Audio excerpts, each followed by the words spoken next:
سلام سلام كما يوعلكم سرناينا عرفت جزينا تمنخون لو معنتها كنت لمود نسنبت هاي سنبت أناليسيس جلا بير حيزة مسيا لهم عبرنا نكتاتل بقدامنا حيزة مسيا زلهم بير أبزي كم زرية زلنا جولد أبزي زحلفة سومون وإذا حلفة معلتات مالتيو ካብ ንብሩ ወፃእ ዝኾነ ናይ ቡልሽ ሞመንት ንሪእሉ ኣለና ምክንያቱ እቲ ዝነበረ ናይ ኒውስ ናይ ባንክታት ብዙሕ ሽግራት የጋጥም ስለ ዝነበረ ጎልድ ከዓ ሓደ ካብቶም ሴፍ ሄቨን ስለ ዝኾነ ከም ዝሪኦ ዘለና ብዘይ ዝኾነ ምቁራፅ ሓደ ሰሙን ዝኣክል ከምዚ ቡልሽ ሙቭ ሒዙ ነይሩ ማለት እዩ። ሕጂ እንታይ ኢና ክንፅበ ካብ ጎልድ ኣብዚ ዝመፅእ ዘሎ ሰሙን ወይ ዝመፅእ ዘሎ መዓልትታት ከዓ ምክንያቱ ብዙሕ ኒውስ ኣለና ሕጂ ኔክስት ዊክ ግን ኦቨርኦል ጎልድ ከም ዝሪኦ ዘለና ሓደ ኣገዳሲ ዝኾነ ወይ ድማ ኢምፖርታንት ኢንስቲቱሽናል ሌቨል ኣለና ኣብዚ ናብ ከባቢ 2000 ማለት እዩ። ስለዚ there is high probability እዚ ናይ ጎልድ ንእሽተይ ፑሽ ንላዕሊ ማለት እዩ ከባቢ 150 ፒፕስ ዝኸውን ናብዚ ብሉ ላይን ንሪኦ ዘለና ናብዚ ኤርያ እዚ ክበፅሓልና ማለት እዩ። ምክንያቱ ከም ዝሪኦ ዘለና ኣብዚ ብምሉእ እቶም ሪቴል ትሬደርስ ፕራይስ ኣብዚ ምስ በፅሐ ክምለስ እዩ እናበሉ ንሴል ፖዚሽን እዮም ዝሕዝዎ ነይሮም ግን እቲ ዝነበረ ናይ ኒውስ ይኹን ናይ ድማ ፖለቲካዊ ኩነታት ኩሉ ከዓ ተደማሚሩ ማለት እዩ ሙሉእ ርእሰ ተኣማንነት ኣብ ጎልድ ከም ዘሕድር ገይርዎ ነቲ ሙሉእ ኢንቨስተር ማለት እዩ። ስለዚ ጎልድ ሕጂ ኣብዚ ንብሎ ዘለና ኤርያ ክሳብ ዘይበፅሐ ብዙሕ ንሴል ደፊርና ኣይ ክንሕዞን ኢና ከም ዝሪኦ ዘለና ሴል እውን ክንብሎ ኣይንኽእል ኢና ኣት ኤኒ ታይም ግን ኣብዚ ንብሎ ዘለና ኤርያ ወይ ድማ ኣብዚ ንብሎ ዘለና ዞን ከባቢ 2000 እንድሕር በፂሕልና እሞ ካብኡ ሪጀክሽን እንድሕር ኢልና ንሴል ፖዚሽን ክንርኢ ንኽእል ማለት እዩ። እንተዘይኮይኑ ግን ሕጂ ባይ ክንብሎ ኣይንኽእል ኢና ኦልሬዲ እቲ ባይ ንብለሉ ኤርያ ከይዲ ብድሕሪኡ ግን ናብዚ 50% ናይዚ ሙሉእ ሙቭ ሪትሬስ ኤርያ ክሳብ ኣብዚ ሪትሬስ ናይ ምግባር ተኽእሎ ኣለዎ ካብዚ ከዓ ኤገን ንባይ ፖዚሽን ክርአ ኢና ማለት እዩ። ስለዚ ጎልድ ብዙሕ ነዚ ዝመፅእ ዘሎ 2-3 መዓልቲ እኮ ኣይ ዝኾነ ምንቅስቓስ ኦፖርቹኒቲ ክህበና ኣይክእልን እዩ ምክንያቱ ዝኾነ ሪጀክሽን ኣይሃበናን ሴል ንክንኣቱ ባይ ንኸይንብል ከዓ ኮምፕሊትሊ እቲ ባይ ንብለሉ ኤርያ ስለ ዝኸደ ዊ ኣር ኖት ጎይንግ ቱ ባይ ግን ኣብ መወዳእቱ ብከምዚ መንገዲ ክንከታተሎ ኢና ማለት እዩ። ዋላ ብናይ ዴይሊ ይኹን ዊክሊ እንድሕር ርኢናዮ እዚ 2000 ሙሉእ ኢንስቲቱሽናል ቁፅሪ ወይ ኢንስቲቱሽናል ናይ ባንክ ሌቨል ማለት እዩ ፕራይስ ክሳብ ኣብኡ ፑሽ ናይ ምግባር ተኽእሎ ኣለዎ ኣብኡ ከይበፅሐ እንድሕር ሪጀክሽን ፖዚሽን ሂብና ከዓ ክሳብ ኣብዚ 50% ክንብሎ ፅናሕና 1940 1935 ኤርያ ማለት እዩ ክሳብ ኣብዚ ሪትሬስመንት ንሴል ፖዚሽን ክንሕዞ ኢና ማለት እዩ። ኔክስት ዩሮ ዩኤስዲ እንድሕር ርኢናዮ ብናይ 4 ሰዓት ታይም ፍሬም ኣብ ሓደ ኣገዳሲ ዝኾነ ሳፖርት ሬዚስታንስ ሌቨል ናህና ተቐሚጥልና ኣሎ ፕራይስ ኮምፕሊትሊ ብሬክ ምስ ገበረ ናብዚ ንሪኦ ዘለና ኤርያ ከዓ ሙሉእ ብሙሉእ ሪትሬስ ገይርልና ኣሎ። ስለዚ ፕራይስ ካብዚ ኤርያ እዚ ኦልሬዲ ናይ ሪጀክሽን ሳይን ሂብና ኣሎ ሶ ፅባሕ ማርኬት ኣፍተር ማርኬት ኦፐን ማለት እዩ ፕራይስ ንእሽተይ ፑሽ ንላዕሊ ካብኡ ድማ ንሴል ፖዚሽን ክንርኢ ኢና ክሳብ ኣብዚ ሌቨል እዚ ማለት እዩ። ኣት ኤኒ ታይም ግን ክንርድኦ ዘለና ፕራይስ እንድሕር ነዚ ዞን ዝብሬክ ገይርልና ከዓ ከምኡ እናበለ ሃየር ሃይስ ፎርም ገይሩ እዚ ማርኬት እዚ ክሳብ ኣብዚ ናይ ምብፃሕ ተኽእሎ ስለ ዘለዎ ፅቡቅ ጌርና ክንከታተሎ ኢና ማለት እዩ። ብሬክ ኣውት ናይ እዚኣ 1.0700 ግን ንባይ ፖዚሽን ክዕድመና እዩ ካብኡ ክሳብ ኣብዚ ንብሎ ዘለና ቦታ ንባይ ፖዚሽን ክንሕዛ ኢና ማለት እዩ። ኦቨርኦል ግን ዩሮ ዩኤስዲ ኣብ ሓደ ኣገዳሲ ዝኾነ ነጥቢ መፅያትልና ኣላ። ኔክስት ኤዩዲ ዩኤስዲ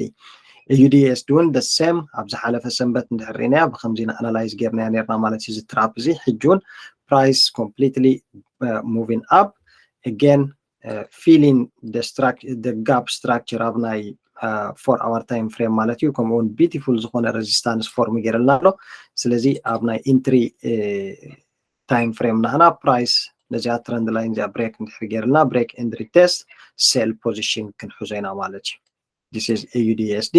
ፕራይስ ነዚኣ ዞን እዚኣ ብሬክ ኤንድ ሪቴስት እንድሕር ገይርልና ነዚኣ ትረንድ ላይን እዚኣ ብሬክ ከይገበረልና ግን ኣብ ትሕቲ ዝኾነ ግዜ ሴል ፖዚሽን ኣይክንኣትዎን ኢና ምክንያቱ እቲ ናይ 15 ሚኒት ታይም ፍሬም ናህና ትረንድ ንዑ ብሬክ ገብረልና ክኽእል ኣለዎ ማለት እዩ። እዚኣ ትረንድ እዚኣ ብሬክ እንድሕር ገይርልና ግን ብሬክ ኤንድ ሪቴስት ብድሕሪኡ ስቶፕ ሎስ ናህና ኣባቭ እዚ ዞን ዝጌርና ንሴል ፖዚሽን ክንሕዞ ኢና ማለት እዩ። ኔክስት بزح تريد زين قبرا بير حنتا قداسي بير اللابزي NZD-CHF NZD-CHF ابن 4 ساعات تايم فريم كمزي نريا زلنا قداسي زخونة ويدما very important زخونة trend line form جراتلنا لا if we see price completely holding مالتي beautiful زخونة trend line كومون ابزي resistance علاتنا so price ابناي 15 minute time frame دحرينيها completely rejected هيبنا له مالتيو سلازي بزح تريد اين قبرانينا تابير NZD-CHF جن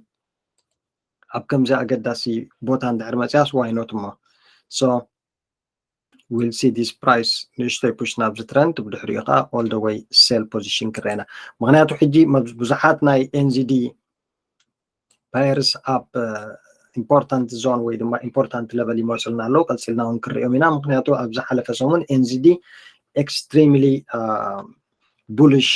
እዩ ቀኒ ማለት እዩ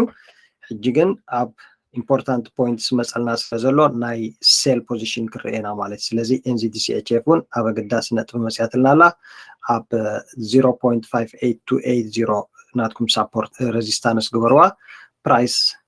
at any time can atqalna stop loss nahnaga above the zone here now we are looking for short position overall again it will be nice setup. Next NZD-USD again NZD-USD similar with Euro-USD similar zone structure in حزن زلوا دحرينا NZD-USD price completely nazi beautiful zone support with break and retest ገርልና how many times ማለት እዩ ሕጂ ኸ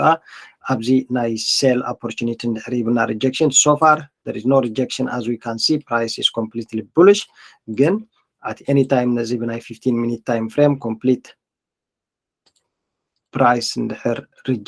rejection ሂብና ካብዚ price this way stop loss نحن above ገርና ንsell position ክርኤና ማለት እዩ እንድሕር እዚያ ዘይመፅያትልና ግን price break and above retest እናበለ ከምኡ ንላዕሊ ንባይ ክርኤና ማለት እዩ ስለዚ NZD-USD ኣብ key point ወይ ድማ key zone መፅያትልና ኣላ very nice. next Euro-NZD Euro-NZD ኸ ከምቲ ክንብሎ ፀናሕና ናይ NZD ብሓፈሻ ብጣዕሚ bullish behavior እዩ ቀኒዎ ማለት እዩ ሕጂ እንድሕር ኢናያ Euro-NZD ኸ price very important support nahna form gerna very important how many times price cap zones reject ኮይንልና ኣሎ ማለት as we can see ስለዚ common solid ዝኾነ trend line ኣለና ንዑ break ገብሮ ኣይከኣለን ዘሎ so ኣብ ናይ 15 minute time frame ድሕር ቀይርና ያውን this is our conviction zones price completely cap zone rejected and back to our conviction area ስለዚ we will look price to move higher highs ካብዚ ማለት እዩ so Euro-NZD we are looking for bullish behavior at any time ግን ነዚ ንብሎ ዘለና area ነዚ እንድሕር ብሬክ ገርልና it is done price it may go to the down ስለዚ ኣብ ከምዚኣ ገርና ማርክ ንግበራ ብጣዕሚ ኣገዳሲት ነጥቢ ናይ Euro-NZD ላትና next GBP-NZD as well if we see price all the way similar ኣካይዳ እዩ ዘለዎም Euro-NZD and GBP-NZD because መብዛሕትኦም ናይ ክልቲኦም ናይ NZD pair ስለዝኾኑ ማለት እዩ ኣብዚ እንድሕር ርኢናዮ price from low to high እንድሕር መፂና this is 50% fib ratio ከምኡውን ኣገዳሲ ዝኾነ support level ኣብዚ ፎርም ገራትልና ኣላ ስለዚ similar ከም ናይ Euro-NZD GBP-NZD እውን price push up ብድሕሪኡ shoot to the up ናይ bullish move ክርኢና at any time ካብ price እንድሕር ነዚ break ገርልና ግን sell position up to this point ሰባብ ዚኣ level ዚኣ ንsell position እውን ናይ ምኻድ ተኽእለዋ ስለዚ ንምንታይና ነዚኦም ንመርፆም ዘለና ኣብ opportunity ዝኾነ opportunity ክህበና ዝኽእል ቦታ መፅኦም ስለ ዘለዉ ኢና more attention ገርና ንዕኦም ጥራሕ ንከታተሎም ዘለና ስለዚ GBP-NZD እውን ሓንቲ ካብተን ኣብ ናትና watching list ክኾና ዘለዎም pairs እያ next GBP-USD